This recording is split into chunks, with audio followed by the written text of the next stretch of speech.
Si la lune me glace et le soleil menace, Créateur de la terre, mon secours est en toi.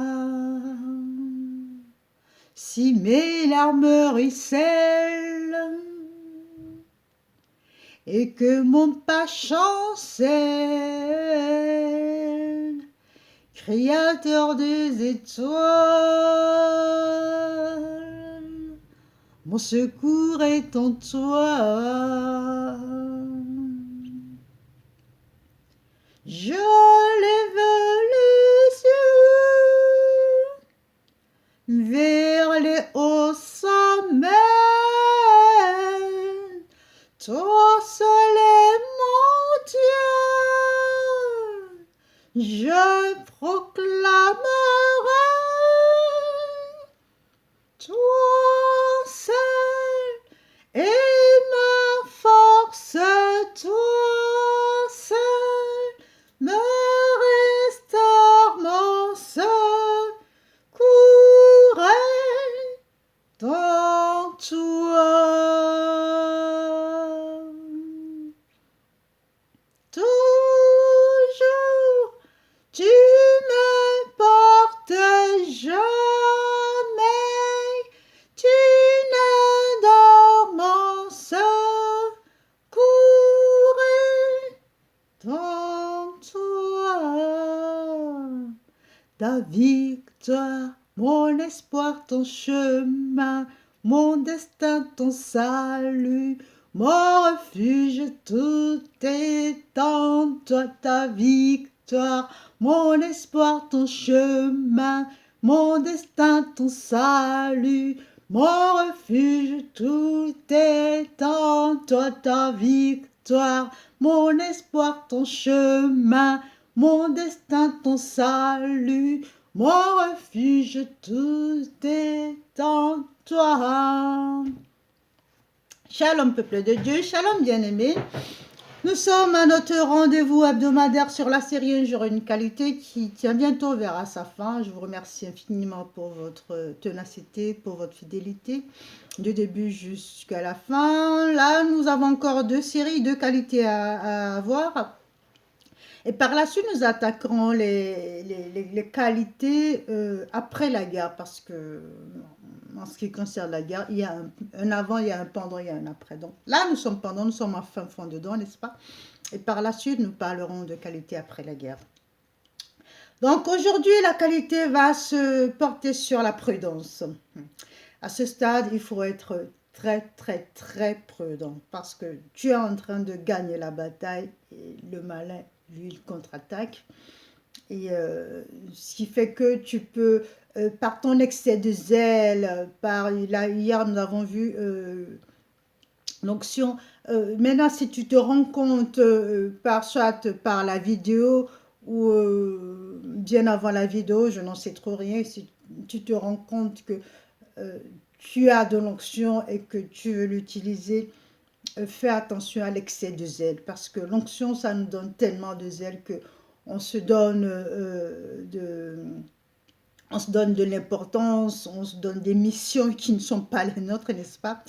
Et on provoque des batailles qui ne sont pas les nôtres, ce qui fait que la lutte devient coriace. Et laisse-moi te dire que si tu provoques des batailles qui n'est pas des tiens, Dieu n'est pas là-dedans, la main de Dieu n'est pas là-dedans, tu n'es pas couvert du tout.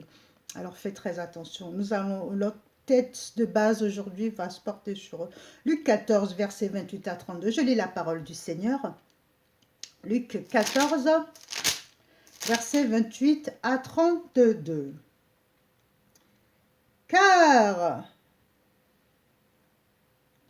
lequel d'entre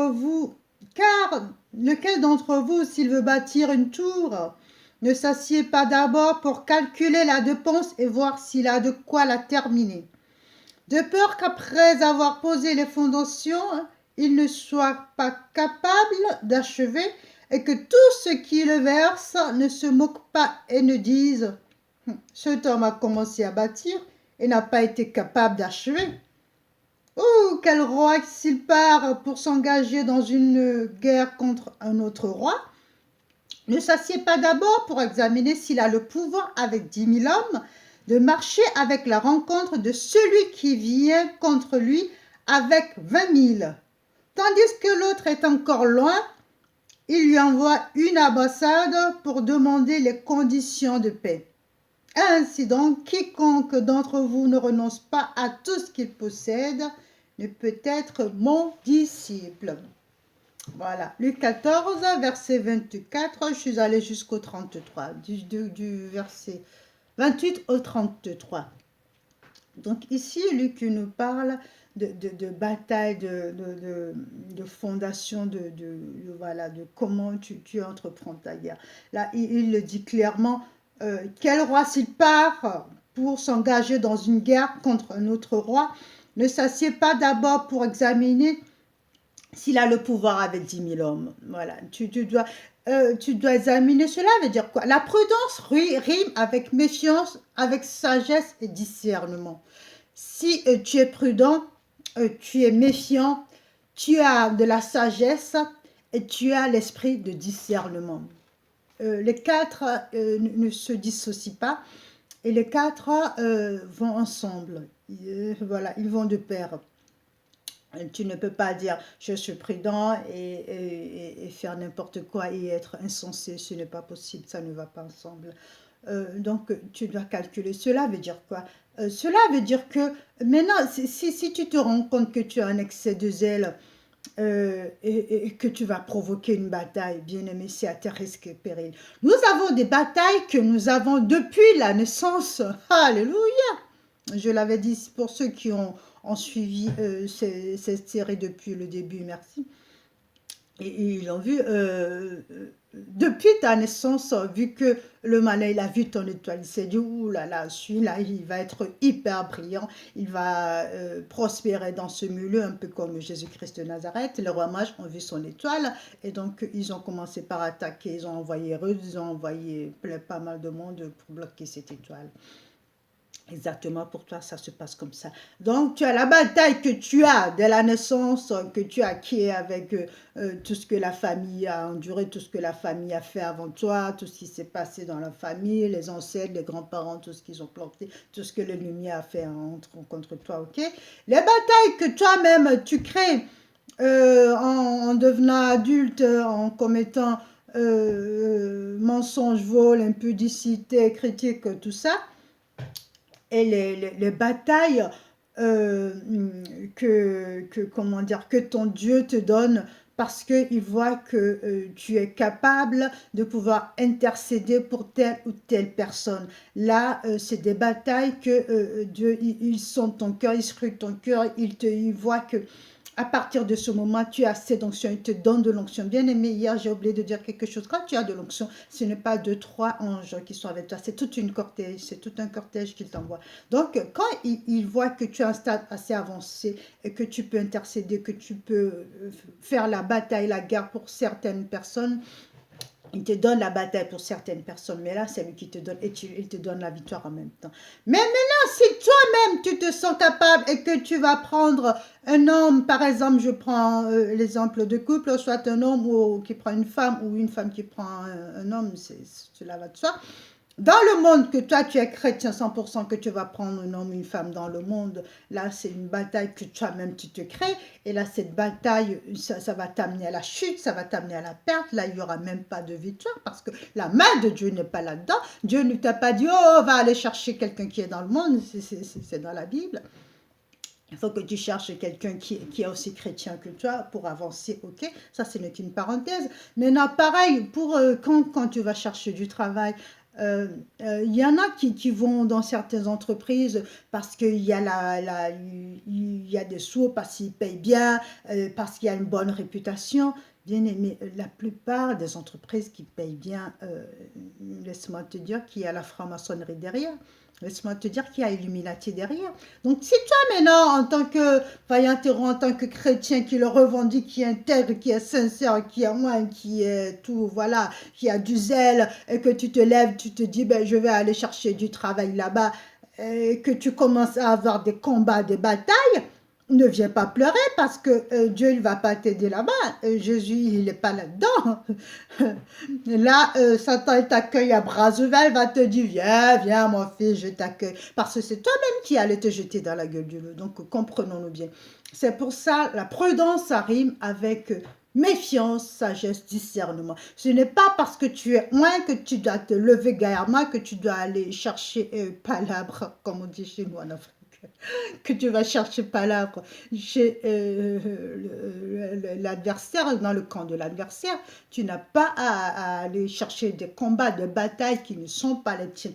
Donc, il est très impératif que nous arrivons à cibler, je l'avais dit dès le début, je le répète toujours, il est très impératif que nous arrivons à cibler nos propres batailles afin de les attaquer à la racine. Si tu as la bataille de ta famille, si tu as ta propre bataille que tu t'es créée par ignorance, par insouciance, par inconscience, par immaturité, d'accord, là, le Seigneur peut dire encore, oui, bon, elle ne savait pas, ou bien il ne savait pas, il n'était pas conscient.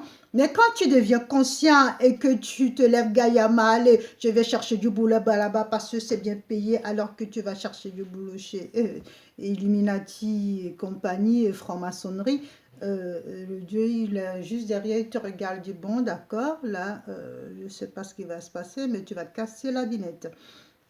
Je vais continuer avec quelques versets. Proverbe 22, verset 3. Alors... Proverbe 22, verset 3, qu'est-ce qu'il nous dit? L'homme prudent voit le malheur et se cache. Alléluia. L'homme prudent voit le malheur et se cache, mais les simples passent outre et en sont punis. L'homme prudent voit le malheur et se cache, mais les simples passent outre et sont punis. Donc, quand tu es prudent, tu vois le malheur. Voilà, tu ne te jettes pas dans le malheur, mais tu arrives à discerner. C'est pour ça, quand tu es prudent, tu as l'esprit de discernement. Et ça, c'est quelqu'un que nous n'avons pas toujours. C'est quelque chose que nous n'avons pas toujours. Il faut toujours le demander. Je vais tout de suite à Proverbe 14, verset 18. Proverbe 14, verset 8, pardon. La sagesse de l'homme prudent, c'est de comprendre sa voie. La stupidité des insensés, c'est la ruse. La sagesse de l'homme prudent, c'est de comprendre sa voie. La stupidité des insensés, c'est la ruse. Donc, ne sois pas stupide. Ok? Et quand tu as la prudence, tu as la sagesse. Et en fait, ça t'aide à comprendre ta voie, à comprendre la raison de pourquoi tu es sur terre, à comprendre la raison de pourquoi il y a tel ou tel combat. Dans ce cas, tu n'iras pas encore chercher d'autres combats, tu n'iras pas encore provoquer d'autres combats par ton insouciance. Parce qu'il arrive à un moment de ta vie, surtout quand tu es chrétien, que tu arrives à maturité. Quand tu arrives à maturité, tu as la sagesse, tu as la prudence, tu as le discernement, tu es loin, donc tu parcours ton chemin, tu ne reviens pas en arrière pour créer d'autres combats. Bien sûr, l'ennemi va te les envoyer, mais avec du discernement, avec la prudence, avec la maturité, tu sauras les éviter, tu sauras avancer. Alors nous allons fermer les yeux un court instant, nous allons prier fortement afin que Dieu puisse nous ouvrir les yeux, Dieu puisse nous donner l'esprit de prudence, l'esprit de discernement, l'esprit de sagesse, afin que nous puissions avancer, afin que nous ne pas pouvoir provoquer d'autres batailles, afin que nous ne nous sentions pas abandonnés, parce que c'est quand nous provoquons d'autres batailles que nous nous sentons abandonnés et que nous ne nous en sortons pas. Amen. Ferme les yeux, court instant, nous allons prier. Père éternel, Dieu de gloire, Dieu de miséricorde, Dieu de toute magnificence, nous te remercions infiniment encore pour cette lumière que tu viens de mettre sur cette qualité, la prudence. Effectivement, Père éternel, nous, en tant que chrétiens, nous ignorons cette qualité.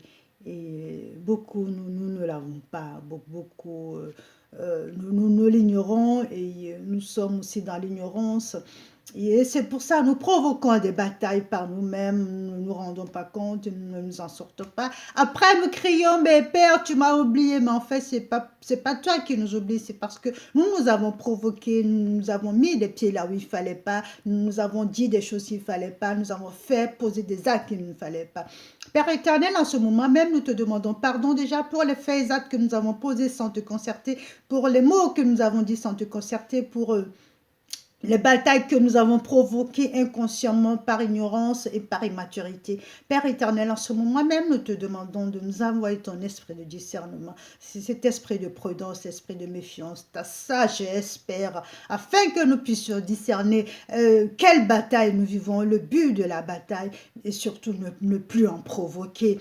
Et discerner si le malin nous envoie des batailles, comment réagir, Père. Toi seul es le maître de l'univers, toi seul es le maître de nos vies, toi seul sais quelle bataille nous avons et comment nous en sortir. Aide-nous, Père, ouvre-nous les yeux spirituels afin que nous puissions savoir comment faire pour sortir de nos batailles. Nous n'avons pas la clé, mais toi, tu as la clé de la vie, la clé de la réussite, la clé de toute bataille. Nous te remercions, Père, parce que toi, tu as déjà remporté la victoire et nous nous tenons à toi. Gloire, louange, honneur à toi, Père. Keso katandro dabi basi verentrina riba denzo kava yo behi avatendra to katonghe bratara mayo batu vukenjo veshebi hanu bravira kaso veni mai pesito tendro ram kuvani mama. Gloire, louange, honneur à toi. Demeure béni infiniment bien-aimé. Et n'oublie pas, nous sommes à la fin, alors garde le smile. Amen.